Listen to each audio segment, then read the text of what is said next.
Hoth, what an episode! Let's talk Star Wars Resistance. How you get so big getting food of this kind? Hello, Internet, and welcome into this week's review of Star Wars Resistance. The episode of the week is The Descent, and this is going to be a spoiler review, so if you have not watched the episode, please wait until you watch the episode, because I'm going to be talking about it in detail. And boy, do I have a lot to talk about. They put so much in this episode. I am excited, I am nervous, I laughed, I cried, I had every emotion. I cannot wait for the next week and the week after when we get the season finale. The only sad part about any of this, the only part that I don't like, is that we are so close to the end of the season, and that means a really long wait until more episodes. So let's just get in and discuss everything that happened. So as many suspected, the reason why the First Order was there at the end of the last episode was because they recognized the fireball from Kaz and Poe's previous adventure. As we would later find out, the First Order is also aware of Kaz's past with the New Republic, and this of course led the First Order to believe that this group of people was involved with the Resistance. The group is able to get away thanks to Bucket and CB-23, proving that once again droids are everyone's best friend in the Star Wars universe. It was great to see Bucket in action. Bucket has kind of been around, but I feel like BB-8 kind of stole the spotlight from him in many ways throughout the episodes, but here we kind of see what Bucket is made of. My heart broke when he got shot and he fell, and I was so hoping that Bucket would come back, and if you've seen the episode, you know he does, but that moment was intense. Seeing Yeager being so upset over the loss of his droid. I kind of liked the back and forth where Kaz had to pull Yeager away after they lost Bucket, and then Yeager has to pull Kaz away when Tam gets arrested, and so they're both so emotionally invested in what's going on that they're literally only escaping because they're playing off of each other. And then CB-23 taking out the stormtroopers, proving that she is every bit the action hero that BB-8 is. Now, what's rough here is that Tam gets captured, and of course she gets captured because she's just not running away. She's kind of has these deer in the headlights moments. She sees her friends under attack. She would see Bucket get shot. She wants to be with her friends, but she also feels like it's wrong to be running from the First Order. In her mind, no one here is a spy because, you know, no one's told her that anyone there is a spy, right, Kaz? So Tam ends up getting arrested simply because she is not running, which she thinks is the best thing to do. This upsets Kaz greatly. Ultimately, it's Kaz and Niku and Yeager and CB-23 who get away, and they have to kind of reevaluate to see where they're going from there. I think an important thing that the episode does here is it shows how much Kaz wants to go after Tam, how much Kaz doesn't want to leave Tam locked up. Kaz and Yeager have both been doing Tam a disservice by leaving her out of what's been going on this whole time. I understand that you can't necessarily trust everyone the moment you meet them, right? Even though Niku and Tam were on Yeager's crew and Yeager knew what was up, Kaz didn't want to tell them right away, partly because, you know, you don't necessarily know who you can trust, partly because it was more dangerous for them to know that he's with the Resistance than not.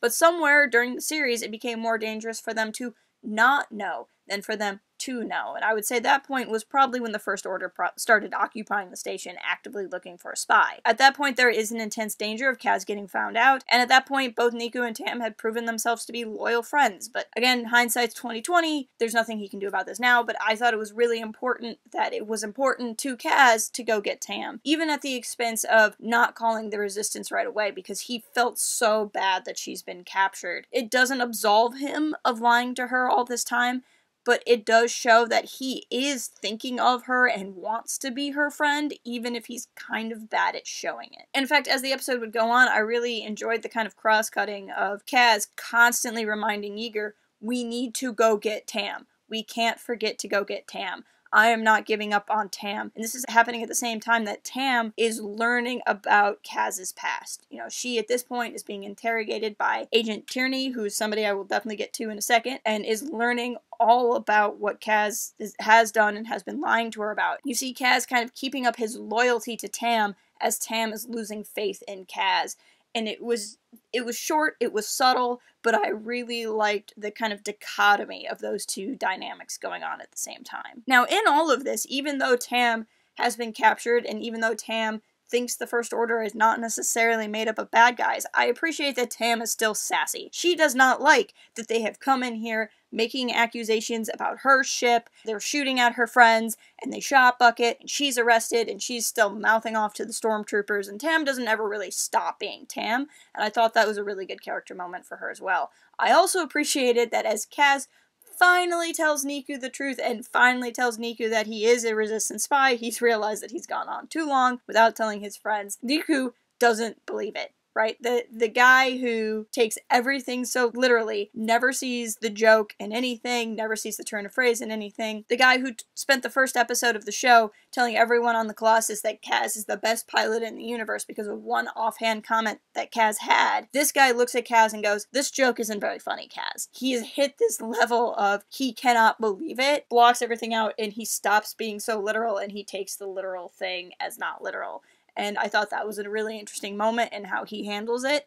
I think Niku would be more upset that Kaz lied to him than that Kaz works for the Resistance. I see no reason why Niku would be upset that Kaz is a Resistance spy. He would just be mad that Kaz didn't tell him. So low-key, my favorite relationship in this show is the relationship between Tora and her dad. I think the dynamic they have is absolutely wonderful. I think it deserves all of the conversation that any of us can have, and I've enjoyed it more and more every time I see it. I love that she could so easily be the brat, and I've said this before, and he could so easily be overbearing of her father, and we kind of saw that dynamic a little bit, but then you go deeper, and you see that these are two characters that really do care for each other. They really do have a good relationship. They do lean on each other. They're kind of the only family that the other one has. We see them together, and it's no longer just Doza in his tower brooding about Pyre. Tora's with him now. He's not keeping his daughter out of it. She already knows what's going on. She's been kidnapped by pirates. Like, she's been through all of this. He's not hiding anything from her anymore. And they're in the tower, and I love that Tora is like, we cannot continue to pretend to be compliant to the First Order. Obviously, with last week, Tora knows that her dad is against the First Order, that he wants to help, if not the Resistance, at least a local resistance. And I like that they're just kind of openly talking about it now, and they're going off of each other. And I also really liked that he was so serious and so wanted to help throughout this episode, and Tora wanted to help, and she was like, we're gonna do this, and this will be fun, and we're gonna do this, and this will be fun, and he's always looking at her like, excuse me, and she's having to take it down. Like, everything about all of their interactions made me smile, and I think it's so good to see a healthy parent-child relationship, and especially a father-daughter relationship, because those are usually the ones that are like the most, anxiety-ridden, angst-ridden kind of relationships on shows like this. And to see one that's working so well, I just really appreciate it. As for Kaz, Niku, and Yeager, they're making their way through the vents, not very stealthily. They get cornered after being chased by a bunch of stormtroopers, and they get rescued by the Shell people and the Tahar kids. The Tahar kids heard Kaz's confession to Niku in the vents, and they're really excited that he's with the Resistance. And I like seeing this kind of gambit of reactions. You have Niku's disbelief. You would have Tam's hurt, albeit her hurt is largely because of how she found out about this. And you have the kids' excitement, like, you're here, we could be safe, we could fight the First Order. It is at this point that I want to talk about the new character in the show, Agent Tierney. Tierney is sent to the Colossus. She's an intelligence agent. She's the First Order equivalent of an ISB agent from the Empire days, and she's there to figure out what Tam knows. And Tierney is slick. She is good at what she does. So her whole job is to get Tam to trust her. Tam doesn't necessarily need to trust the First Order, because as long as Tam trusts Tierney, then Tierney can get the information that she needs. So the way this is set up, Tam is brought into Doza's office, which would be embarrassing because she knows Doza, and here she is in handcuffs, and she's before Pyre and all of these stormtroopers, and Tierney says, hey, take those binders off, she doesn't need them. And she's immediately kind of creating this sense of trust. Like, here, let me take you out of this. Let me prove to you that what's going on is just a misunderstanding. Let me fulfill this idea that you already have in your head about the First Order. She starts to ask her questions, and Doza knows exactly what's going on. He's probably been on both sides of this before, and he's trying to yell in and interject, presumably to help Tam understand what's going on. As long as Doza, who is somebody that Tam would trust, is not compliant to what's going on, it's going to make things difficult. So then Tierney takes her away from Doza, and they go to the Aces Lounge, only it's just them, and she gets her refreshments, and she gets her food, and she starts talking about things, and she gets Tam talking. She gets Tam to defend Kaz, and then she's like, oh, by the way, this friend of yours, here's all the things he didn't tell you about himself. And then Tam says, you know, I always knew there was something up with him, but I just didn't think it was this. Suddenly, she's feeling betrayed and hurt in this moment with this woman that has kind of swooped in to rescue her. And she's just in this emotional place where she is ripe to reveal information. Of course, Tam doesn't know anything, so Tam can't really reveal anything. Back to the rest of the Fireball crew, we have found that the Shell folk, along with the Tahar kids, have fixed Bucket. Bucket is alive! Bucket lives. I was so worried that Bucket had actually kicked the bucket, but it is good to see that he's still rolling along and can be part of the group. It was a very touching reunion between Yeager and Bucket. There's always a strong bond between pilots and their droids. We saw it with Poe and BB-8 at various points in time in this very series, so that was a nice little moment. But here's where everything kind of gets down to business, and the heroes have to figure out what they're going to do. They need to call the Resistance, and they need to call the Resistance before they go after Tam, because if the Resistance can come and help them rescue Tam, then that's all the better. So as much as Kaz is still wanting to go rescue Tam, Yeager's correct. Calling the Resistance is the first order of business. The problem they have is they can't get a call out. You know, the last time that Kaz wanted to get a call out to the Resistance, he didn't even need to. Poe showed up, right? There's been this communication blanket. So this is where Kaz comes up with a crazy idea. They can sink the entirety of the Colossus so that only the very top of the tower is above water, and then all they have to do is swim to the tower instead of trying to scale a big building and sneak around and almost get caught. It is a crazy scheme. What I really liked about this plan is that Yeager trusts Kaz with it. Like, he admits that it's crazy. He also admits that he doesn't have anything else. And Yeager is seeing Kaz grow as a leader. He's seeing him as somebody who's got good ideas, got good instincts. He's kind of finding his way. And he's like, you know what? Yeah, we're just going to go with this plan. So they enlist CB-23 to contact Doza. CB-23 takes out the BB-9E unit. I don't know if it's the same BB-9E unit from The Last Jedi. That hasn't been confirmed yet, but it's certainly a droid like that. He's going to take a meal somewhere. CB-23 takes him out, steals the food, and the food is what gets her into the tower so she can contact Doza. Once again, I love the interaction between 23 and the Doza family. I loved how Tora's right in there, like, oh, this is Kaz's new Rolly droid, and they're in on the plan, and CB-23 gets back, and Tora's like waving all excited in the hologram. I liked everything about that, and now everyone's in on the plan, so then the remainder of the Fireball crew sink the station, and Doza has to act surprised. He's like, oh no, my station's sinking. And he closes the bulkheads, and Pyre and Tierney are kind of left to go, oh, what's going on? There's strange things. Now, Pyre and Tierney are appropriately suspicious in what's going on here. They don't believe that this malfunction on a station story really matches right when they've kind of made their move at almost catching a Resistance spy. What I'm hoping is that they put that on Yeager, and that they don't then send that suspicion back to Doza, but they very well could do that, and I'm really worried for what's going to happen to Doza at the end of this season, because he's really easily somebody who could end up in a lot of trouble. 3 kind of quick character moments here. One, I appreciated when the station was sinking and everyone was kind of running to their safety rooms, and Tora's trying to catch Buggles and take him back to her room, that she expresses, this isn't as fun as I thought it would be, and it was kind of fun to see her see the more serious side of a mission, which she hasn't had to do yet. I also appreciated, as Kaz is wondering, is this going to work? Yeager looks at him and says, Kaz, if there's one thing I believe you can do, it's sink this station, and I thought that was really hilarious and a great moment.